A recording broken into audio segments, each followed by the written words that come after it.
The Dragonpit was built to contain the power that built House Targaryen. Rising over the Hill of Rhaenys, it was meant to house the beasts that had helped Aegon the Conqueror forge his realm. But during the Dance of the Dragons, it became something else: a prison, a target, and finally, a tomb. On the night the people of King's Landing stormed the Dragonpit, the weakening of Targaryen dragon power became impossible to ignore, and Rhaenyra's rule began to collapse. This is the storming of the Dragonpit, one of the most consequential events in the history of Westeros. To understand why it happened, you first have to understand what King's Landing had become by this point in the dance. The war had been ongoing for roughly 2 years, and war in a medieval world does not simply kill soldiers on battlefields. It dismantles the systems that keep cities alive. The Riverlands, which fed a significant portion of King's Landing, had been fought over, burned, and bled dry repeatedly. Trade routes were severed. The city was swollen with refugees who had fled the fighting in the countryside, straining food supplies that were already failing. And winter, a real winter, was beginning to press down on the city. King's Landing was starving. For 2 years, its people had watched the most powerful family in the world tear itself apart over a throne, flying above the city on dragons while the small folk below buried their children. George R.R. Martin has always written the common people of Westeros with more seriousness than most fantasy authors bother with. The small folk are not scenery. They have memory, they have grievances, they have breaking points.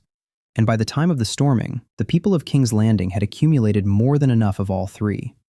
The specific triggers that turned simmering resentment into a citywide explosion were several. Queen Helaena Targaryen, beloved by the commons, had died. The official record called it suicide.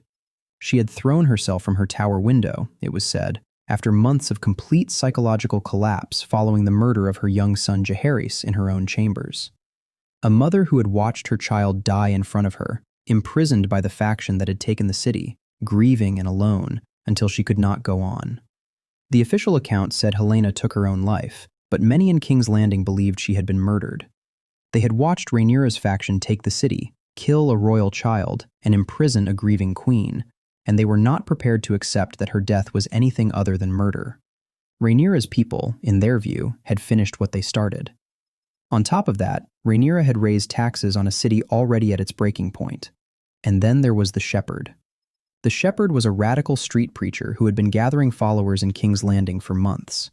He preached that dragons were demons, that the Targaryens had dragged monstrous, unnatural creatures into the world, and that those creatures were the source of everything the city was suffering. The dragons had not fed them, had not protected them, had brought nothing to the small folk of King's Landing but smoke and ash and the boots of soldiers. It would be easy to dismiss the Shepherd as a cynical opportunist, and he was that. But that framing misses something crucial. The Shepherd did not invent the anger in King's Landing. He organized it. He gave it language and direction and a target. The difference between a crowd of hungry, frightened people and a mob with intent is exactly that: someone who takes the lid off. The pot had been boiling for months.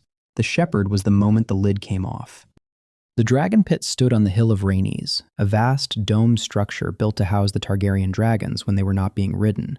Its walls were thick, its chains massive, its doors broad enough for 30 knights to ride through abreast. It was not really a fortress, because it did not need to be. No one was supposed to storm a building full of dragons. For more than a century, that assumption held. The Dance of the Dragons was what finally broke it. The 4 dragons chained inside the pit that night were Shrykos, Morghul, Tyraxes, and Dreamfyre. They were not the great war dragons. Vhagar and Caraxes, the 2 most fearsome dragons of the dance, were already gone, lost in the battle above the God's Eye, where Daemon and Aemond had killed each other above Harrenhal. The dragon pit held the younger, smaller, less battle-hardened animals, but they were still dragons, still deadly, still capable of breathing fire and killing hundreds. Shrykos had been bonded to Prince Jaehaerys, Aegon II's young son, the same boy murdered in Helena's chambers by the assassins known as Blood and Cheese. Shrykos had been left without a rider from that night forward. Morghul was the dragon of Princess Jaehaera, Jaehaerys' twin sister, her rider already gone, smuggled out of the city by Larys Strong before Rhaenyra's faction had fully consolidated their hold. Tyraxes belonged to Joffrey Valerian, Rhaenyra's son, who was still living, still in the city. And Dreamfyre belonged to Helaena, now dead. At the moment Helaena fell, Dreamfyre had snapped 2 of her chains and screamed loud enough to shake the dragon pit's dome, as if she had felt it. By the night of the storming, she had been rechained, but something in her had already broken. Think about what this means. The Targaryens had burned through their own dragon riders so completely, over 2 years of civil war, that several of these dragons were already effectively riderless. They were chained in a building with fewer than 50 guards on watch that night. The greatest deterrent the dynasty had ever possessed, the thing that was supposed to make rebellion unthinkable, had been left, half-orphaned, in a structure that was suddenly very obviously not impregnable. The war had already hollowed out the Dragonpit before the mob ever arrived at its gates. Here is what happened, as best as Archmaester Gildane can reconstruct it from sources that are, as always, incomplete and contradictory. What is important to understand is that the riots did not begin and end in a single night. The first night of unrest broke out after Helena's death and raged through the darkness, leaving much of King's Landing in chaos even into the following day. But the crowd that returned the next night was larger, angrier, and this time it did not stop. This was the night the shepherd's followers drove on the Dragonpit, the night it fell. The mob formed in the streets below the Hill of Rainies as the shepherd preached. By the time it moved, it numbered in the thousands. Not soldiers, not an organized force, but an enormous, furious mass of people who had simply decided that the gates were coming down. Fewer than 50 dragon keepers were on watch that night, and the city watch marched out to hold the hill. Neither force could stop what was coming. The towering main gates were too strong to smash, but the mob battered through lesser doors and clambered in through windows.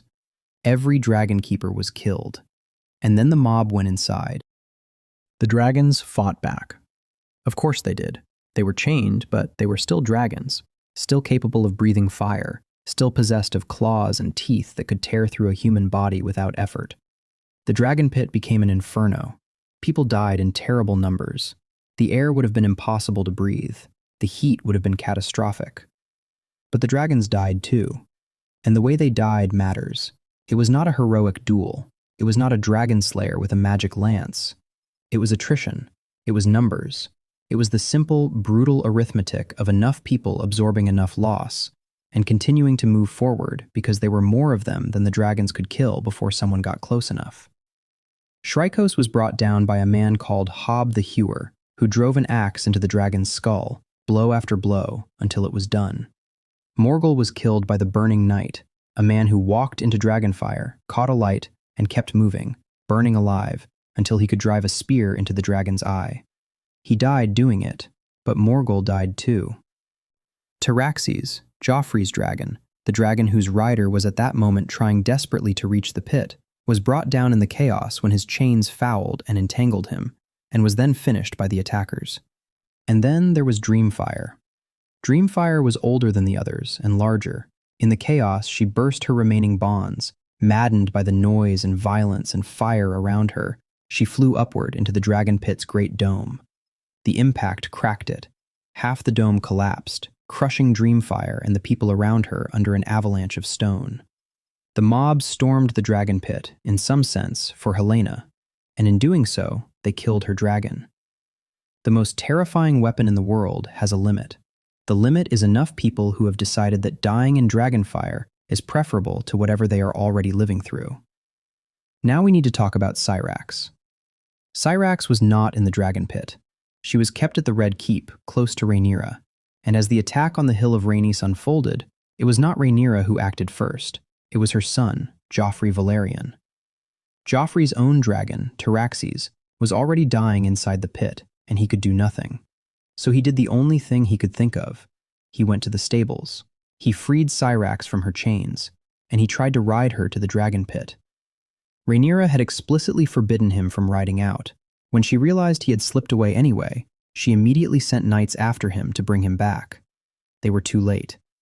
Syrax had no bond with Joffrey. Once in the air, she twisted beneath him, trying to free herself of an unfamiliar rider, and he slid from her back to his death far below, where the mob descended on his broken body and mutilated it before the Queen's knights could recover the remains.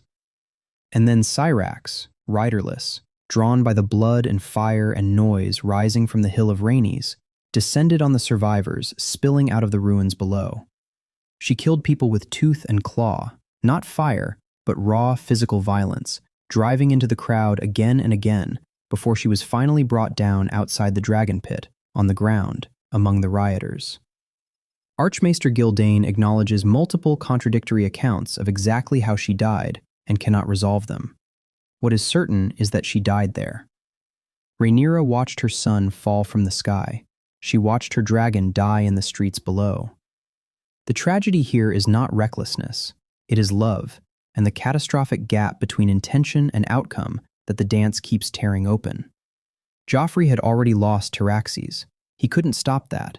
He tried to do something with Syrax, and it killed him, and it killed the dragon his mother needed to be anything more than a claimant with a name. Without Syrax, Rhaenyra is just a woman with a contested claim. With Syrax, she is a Targaryen in the way that actually matters, and it was taken from her not by an enemy dragon rider, but by her own son's grief. The shepherd survived the storming and was only brought down later, captured after Lord Boros Baratheon's army arrived and restored order to King's Landing. Brought before King Aegon II, he refused to repent. He cursed the king instead. Aegon had his tongue torn out with hot pincers and then condemned him and hundreds of his most devoted followers to death by fire, chained to stakes along Hill Street, the very road that ran from Cobbler's Square to the Dragonpit he had helped destroy. It is a grim, fitting end. The man who had helped destroy the dragons died by fire on the orders of the king who had only just lost his own. Nobody knows who the shepherd actually was. His origins are completely unknown. His real name, if he had one, is unrecorded. He simply appears in the sources, this one-handed preacher moving through the streets of King's Landing, gathering a following, preaching the destruction of dragons, and then he is killed, and he is gone, and the question of where he came from and who sent him, if anyone, goes unanswered. This is significant, because the shepherd did not simply stumble into historical significance. He helped turn popular fury into a mass movement and aimed it at the Dragonpit. He directed their rage at a specific target at a specific moment. That kind of influence, emerging from nowhere, from a man with no traceable past, is the kind of thing that makes historians reach for words like agent or instrument. Was he working for someone? Was he genuinely a religious fanatic who found his moment? Was he something else entirely? Gildane does not know. The sources do not agree. One of the most consequential rabble-rouser in the history of Westeros is a man with no name and no origin. He appears, does what he does, and vanishes into the contested margins of the record. Fire and Blood is not a history. It is a history written by a character, Archmaester Gildane, who is compiling accounts from sources with obvious biases and irreconcilable contradictions. Mushroom, one of the primary sources, was a court fool who wrote everything for maximum dramatic effect, and whose reliability Gildane repeatedly questions. Septon Eustace is a religious conservative with clear political sympathies. They contradict each other constantly. On the most important details, they sometimes cannot both be right. The storming of the Dragonpit is exactly the kind of event where the sources diverge. The broad strokes hold across all accounts. The mob, the shepherd, 5 dragons dead, Joffrey's fall, Rhaenyra's loss. But the details, the exact sequence of dragon deaths, who killed whom, how Syrax actually died, whether the shepherd was truly acting alone, are blurred and contested. This is how history actually works.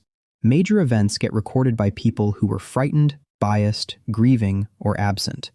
The further from the event, the cleaner the narrative gets, and the less trustworthy. The storming of the Dragonpit was not the night the dragons vanished, but it was the moment their end became undeniable. By then, the Targaryens had already begun destroying their own supremacy, using dragons against one another until the realm had seen, again and again, that dragons could bleed and die. Syrax had already been torn apart by Vhagar above Shipbreaker Bay. Meleys had fallen at Rook's Rest, Vermax in the Gullet. Stormcloud died after carrying the wounded Aegon the Younger to safety. And above the God's Eye, Caraxes and Vhagar tore each other apart. What the smallfolk did was different. They turned dragon decline into a public fact. Other dragons still survived the storming, but not for long. Seasmoke, Vermithor, and Tessarion all died at the Second Battle of Tumbleton. Sunfire survived long enough to kill Grey Ghost and then Moondancer on Dragonstone, but those last victories finished him too, and he soon died of his wounds. By the end of the dance, only 4 dragons remained alive: Silverwing, Sheepstealer, the Cannibal, and Morning. Morning, newly hatched during the war, mattered because she proved the line had not been extinguished But she was not the beginning of a recovery, only a fragile remnant of a dying age. The fate of those 4 survivors only underlined the loss.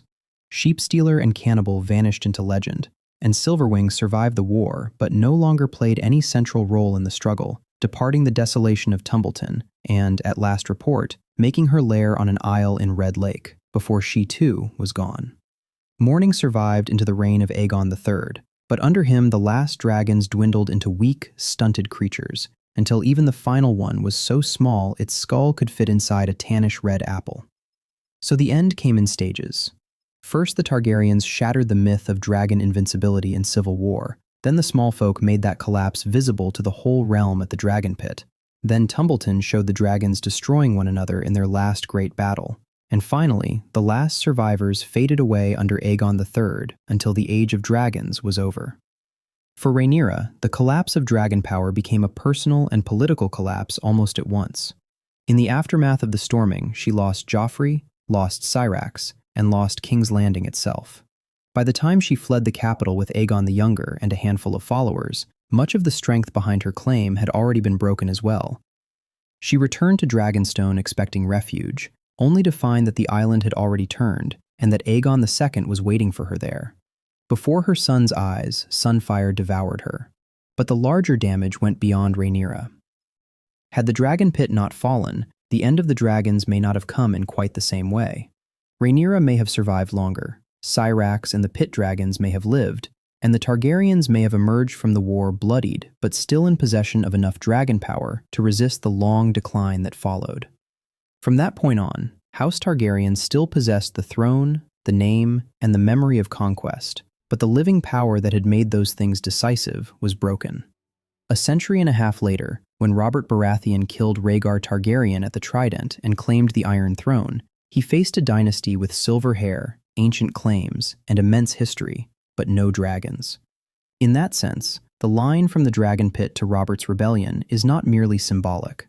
The mob that killed dragons on the Hill of Rhaenys helped create a world in which House Targaryen was no longer beyond challenge. First came the Blackfyre rebellions, haunting the dynasty across generations, and then came Robert's rebellion, which finally cast it down. Thank you for watching. If you enjoyed the video, please subscribe to the channel and leave your thoughts in the comments below. And a special thanks to the artists whose work helped make this video possible.